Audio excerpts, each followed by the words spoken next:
नमस्कार, आपका हार्दिक स्वागत और अभिनंदन है। मित्रों, आज हम बात करेंगे जन्म कुंडली में कुछ ऐसे लग्न होते हैं जिनमें जन्म होने पर जातक को आजीवन कष्ट का सामना करना पड़ता है, उसकी उन्नति नहीं हो पाती है अथवा उसकी आर्थिक स्थितियों में सुधार नहीं हो पाता है, वह अपने कार्यक्षेत्र में उतनी आत्मसम्मान अथवा उतनी प्रसिद्धि प्राप्त नहीं कर पाता है। तो बहुत सारी परेशानियां आती हैं यदि आपके जन्म कुंडली में इन 6 लग्नों में आपका जन्म हुआ है और विशेष करके उन लग्नों में कुछ डिग्री पर आपका जन्म हुआ है, तो ऐसे में जातक के जीवन में अत्यंत संघर्ष भरा रहता है और उसकी शांति अवश्य करा लेनी चाहिए। देखिए, जब भी हम जन्म कुंडली की बात करते हैं तो 12 लग्न हमारे होते हैं, मेष वृषभ इत्यादि जो होते हैं वो 12 लग्न होते हैं। लेकिन इन 12 लग्नों में 6 लग्न को जो है गंडांत लग्न कहा जाता है। गंडांत कहने का तात्पर्य यह है कि संधि युक्त वह स्थान जहां पर राशि की समाप्ति हो जा रही है अथवा लग्न की समाप्ति हो जा रही है और नक्षत्र की भी समाप्ति हो जा रही है। इसके पहले वाले वीडियो में हमने बताया था नक्षत्र गंडांत के विषय में, तो ठीक वैसा ही होता है लग्न गंडांत या राशि गंडांत भी आप उसे कह सकते हैं। वस्तुतः नक्षत्र गंडांत का सीधा सीधा संबंध चंद्रमा से होने के कारण राशि गंडांत की श्रेणी में वो आता है। यहाँ पर हम बात करेंगे लग्न गंडांत के विषय में। गंडांत कहने का मतलब यह है संधि स्थान, मतलब लग्न, एक लग्न का समापन हो रहा है और दूसरे लग्न का उदय हो रहा है, तो उसके बीच का जो कालखंड होता है उस कालखंड में यदि किसी का जन्म हो तो ऐसा जातक अपने जीवन में क्या करना है या क्या नहीं करना है उसका निर्धारण नहीं कर पाता है, क्योंकि वो ठीक बॉर्डर पर खड़ा हुआ है।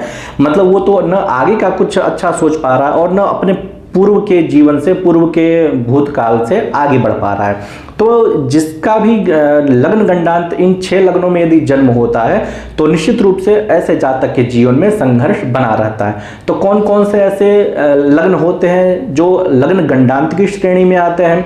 तो इसके पहले जैसे पूर्व वाले वीडियो में हमने बताया था कि नक्षत्र में 6 नक्षत्र जो होते हैं गंडांत नक्षत्र कहे जाते हैं, तो ठीक वैसे ही 6 लग्न जो होते हैं वो हमारे होते हैं गंडांत लग्न।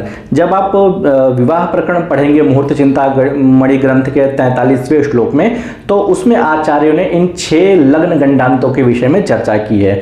तो सबसे पहला जो लग्न गंडांत आता है, मतलब गंडांत श्रेणी का जो सबसे पहला लग्न आता है वो आता है मीन लग्न, दूसरा आता है मेष लग्न, तीसरा आता है कर्क लग्न, चौथा आता है सिंह लग्न, 5वां आता है वृश्चिक लग्न और 6वां आता है धनु लग्न। तो इन 6 लग्नों में भी यदि किसी जातक का जन्म हुआ है तो निश्चित रूप से ऐसे जातक के जीवन में कठिनाइयां आती हैं। लेकिन क्या ये 6 लग्न के जो 30 डिग्री होते हैं उन सभी डिग्री में ये फल करेगा?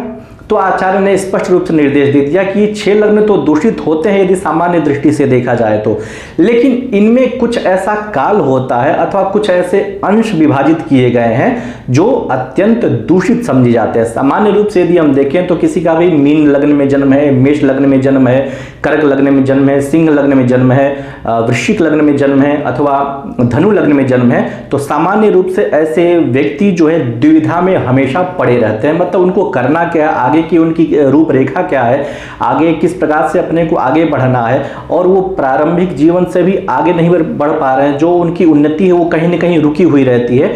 तो सामान्य रूप से इन लग्नों का फल वो होता है, क्योंकि ये लग्न होते हैं गंडांत लग्न। तो क्या 30 डिग्री तक ऐसी स्थिति रहेगी? तो आचार्य ने स्पष्ट रूप से निर्देश दे दिया कि ऐसा नहीं है। आधी आधी घटी का जो काल होता है वही विशेष रूप से दूषित होता है। अब आधी घटी कैसे हम निकालें? वैसे एक घटी का काल यदि हम देखें तो 24 मिनट का होता है, तो आधी घटी का काल यदि हम निर्धारित करें तो 12 मिनट हुआ, लेकिन उसको हम लग्न में कैसे कन्वर्ट करेंगे? तो सामान्य रूप से आप समझें कि 30 डिग्री का एक हमारा लग्न होता है और उसे यदि मध्यम अनुपात से विभाजित करें तो लगभग 3 डिग्री का जो काल आता है करेंगे, मतलब 6 डिग्री, 3 डिग्री पहले का और 3 डिग्री आगे वाला, तो लगभग 3-3 डिग्री का जो काल आता है वो होता है अत्यंत दूषित लग्न गंडांत वाला काल। यदि सामान्य भाषा में यदि हम बात करें तो अंतिम नवमांश होता है अथवा जो शुरू का नवमांश होता है वो दूषित माना जाता है। अब इसको आप समझे, जैसे किसी का मीन लग्न में जन्म हुआ है तो मीन लग्न यदि प्रथम दृष्टिया अशुभ लग्न की श्रेणी में आया, लेकिन मीन लग्न में भी किसी के अंतिम नवमांश में जन्म है अथवा 27 डिग्री, 28 डिग्री या 29 डिग्री में उसका जन्म हुआ है, तो ऐसा जातक आएगा लग्न गंडांत की श्रेणी में। क्योंकि वह स्थान हो गया आपका दूषित स्थान। क्योंकि इसका कारण यह है कि मीन लग्न पर आपका रेवती नक्षत्र की भी समाप्ति हो जाती है और लग्न की भी समाप्ति हो जाती है। उसके बाद मेष लग्न का प्रारंभ होता है और अश्विनी नक्षत्र का प्रारंभ होता है। तो वो जो बीच का जो 12 आपका आधी घटी का काल जो मिला, 12 घटी का जो आधा 12 मिनट का काल मिला, उस काल में यदि जन्म हो अर्थात 27, 28, 29 डिग्री में यदि जन्म हो तो ऐसे में अत्यंत अशुभ स्थितियां बनती है। तो ठीक इसी प्रकार से मेष लग्न में भी ऐसा समझना चाहिए। मतलब मेष लग्न के शुरुआत में, मतलब प्रथम नवमांश में यदि किसी का जन्म हुआ हो अर्थात 1, 2, 3 डिग्री तक यदि किसी का जन्म हुआ हो तो वह भी लग्न गंडांत की श्रेणी में वह जातक आएगा। तो मीन लग्न और मेष लग्न, मतलब मीन लग्न के अंतिम का नवमांश और मेष लग्न के शुरू का नवमांश, मतलब मिलाकर के 2 नवमांश यदि हम कहें तो 2 नवमांश लगभग 6-20 का होता है।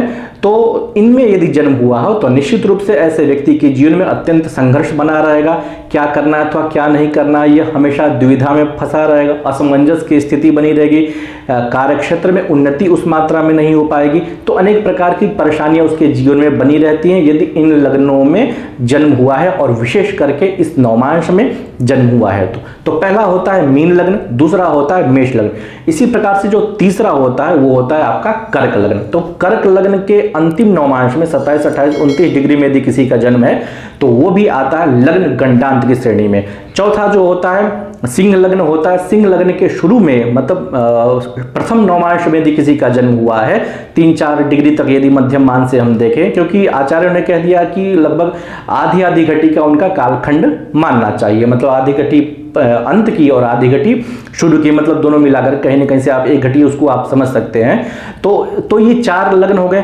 5वां लग्न हमारा जो आता है वो आता है आपका वृश्चिक लग्न। किसी के वृश्चिक लग्न में जन्म हुआ है और अंतिम नवमांश में जन्म हुआ है तो ऐसे में बहुत अत्यंत अशुभ और स्थितियां उत्पन्न होने लगती हैं। और 6वां जो हमारा लग्न आता है वो आता है आपका धनु लग्न। वस्तुतः धनु लग्न का स्वामी बृहस्पति होता है, तथापि लग्न गंडांत होने के कारण और शुरू के नवमांश में जन्म होने के कारण वो आता है लग्न गंडांत की श्रेणी में। तो आधी घटी मिलाकर के जो 1 घटी का काल होता है 12 और 12 मतलब 24 मिनट का जो काल होता है वो काल आता है आपका लग्न गंडांत की श्रेणी में। और सामान्य भाषा में यदि हम देखें तो 2 नवमांशों में आता है। तो यदि इन लग्नों में आपका जन्म है, लग्न गंडांत में यदि आपका जन्म है तो निश्चित रूप से आप देखेंगे कि आपके जीवन में उतनी उन्नति नहीं हो पा रही, लोगों का आपको प्रेम नहीं मिल पा रहा है, लोगों का आपको सपोर्ट नहीं मिल पा रहा है, लोगों का आपको सहयोग नहीं मिल पा रहा है। आप लक्ष्य पर कई बार पहुंच करके आप वहां से दूर हो जाते हैं या लक्ष्य पर ठीक पहुंचे रहते हैं लेकिन वो प्राप्त नहीं हो पाता है, क्योंकि ये जो कालखंड होता है संधि वाला कालखंड होता है और संधि वाला कालखंड प्रायः दूषित समझा जाता है। तो आपको ये वीडियो कैसा लगा लग्न गंडांत के ऊपर, आप अपने कमेंट्स जो है जरूर कमेंट बॉक्स में सूचित कीजिएगा। नमस्कार।